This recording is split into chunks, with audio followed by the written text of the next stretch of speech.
بسم اللہ الرحمن الرحیم۔ السلام علیکم دوستو۔ ایک بادشاہ عیش و آرام میں مست ہو کر کہہ رہا تھا، میرے لیے دنیا میں اس وقت سے اچھا اور کوئی وقت نہیں ہے۔ نہ تو اس وقت اچھے برے کی فکر ہے، نہ کسی کا غم۔ محل کے نیچے ایک فقیر سردی میں لیٹا ہوا تھا۔ اس نے بادشاہ کی باتیں سن لیں اور پکار کر کہا، اے بادشاہ، تیری شان و شوکت کا مقابلہ دنیا میں کوئی نہیں کر سکتا ہے۔ میں نے مانا کہ تجھے کوئی غم نہیں ہے، مگر کیا ہمارا بھی غم نہیں؟ یعنی ہم جیسے ننگے بھوکوں کی بھی فکر نہیں ہے۔ بادشاہ نے فقیر کی باتیں سن لیں، اس کے دل پر اثر ہوا۔ 1000 اشرفیوں کی تھیلی نکالی اور کھڑکی سے باہر لٹکا کر کہا، اے درویش، اپنا دامن پھیلا۔ فقیر نے جواب دیا، میرے بدن پر کپڑے ہی نہیں ہیں، دامن کہاں سے لاؤں؟ بادشاہ کو اس کی غریبی پر بہت رحم آیا۔ ایک قیمتی لباس اور اشرفیوں کی تھیلی اس کے پاس بھیج دی۔ فقیر نے تھوڑے ہی دنوں میں اشرفیاں خرچ کر دیں اور دوبارہ بادشاہ کے پاس آیا۔ نیک دل لوگوں کے ہاتھ میں دولت نہیں ٹھہرتی، جس طرح چھلنی میں پانی نہیں ٹھہرتا، اور بے چین دل والے کو صبر نہیں آتا ہے۔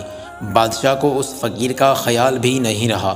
جب لوگوں نے اس کے دوبارہ آنے کی اطلاع دی اور حال بتایا تو اس کو بہت غصہ آیا۔ سن کر منہ پھیر لیا۔ عقل مندوں نے کہا کہ بادشاہ کی سختی اور غصے سے بچنا چاہیے، کیونکہ اکثر ان کی توجہ سلطنت کے بڑے بڑے کاموں کی طرف ہوتی ہے، اس لیے عام لوگوں کی بھیڑ کو پسند نہیں کر سکتے۔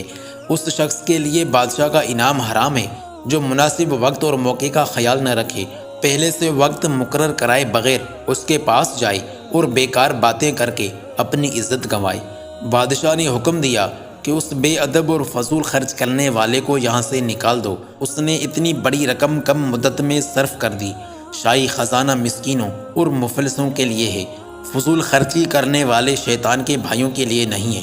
جو بے وقوف دن کی روشنی میں شمع جلاتا ہے، اس کو جلدی ہی معلوم ہو جاتا ہے کہ اس کے چراغ میں تیل نہیں رہا، یعنی فضول خرچی کی وجہ سے مال جلد ختم ہو جاتا ہے، اور اس وقت آدمی کو اپنی بے وقوفی پر ندامت ہوتی ہے۔ بادشاہ کے ایک وزیر نے کہا، بادشاہ سلامت، ایسے لوگوں کے گزارے کے واسطے تھوڑی رقم بطور وظیفہ مقرر کر دی جائے جو اس کو قسط وار دی جایا کرے، تاکہ فضول خرچی نہ کر سکیں، لیکن ان کو ڈانٹ کر نکال دینے کا حکم دیا ہے۔ وہ آپ جیسے بلند ہمت بادشاہ کے لیے مناسب نہیں ہے۔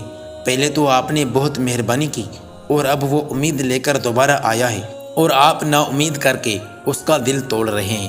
پہلے ہی کسی لالچی کو اپنے پاس آنے کا موقع نہ دینا چاہیے تاکہ وہ بار بار پریشان نہ کرے، اور جب ایک دفعہ اپنی خوشی سے اس کو آنے دیا تو پھر سختی سے اس کے لیے اپنا دروازہ بند نہ کرنا چاہیے۔ حجاز یعنی عرب کے ملک میں پانی کم ہوتا ہے، مگر یہ کسی نے نہیں دیکھا کہ وہاں کے پیاسے کبھی سمندر کا کھارا پانی پینے کے لیے جمع ہوئے ہوں۔ اس لیے جہاں کہیں میٹھے پانی کا چشمہ ہوتا ہے، وہاں انسان، چڑیاں اور چونٹیاں سب جمع ہو جاتی ہیں۔ اسی طرح جو شخص سخی ہوتا ہے، حاجت مند لوگ اسی کے پاس آتے ہیں۔ ویڈیو کو لائک کرنے کے ساتھ ساتھ ویڈیو کو اپنے دوستوں کے ساتھ ضرور شیئر کیجیے گا۔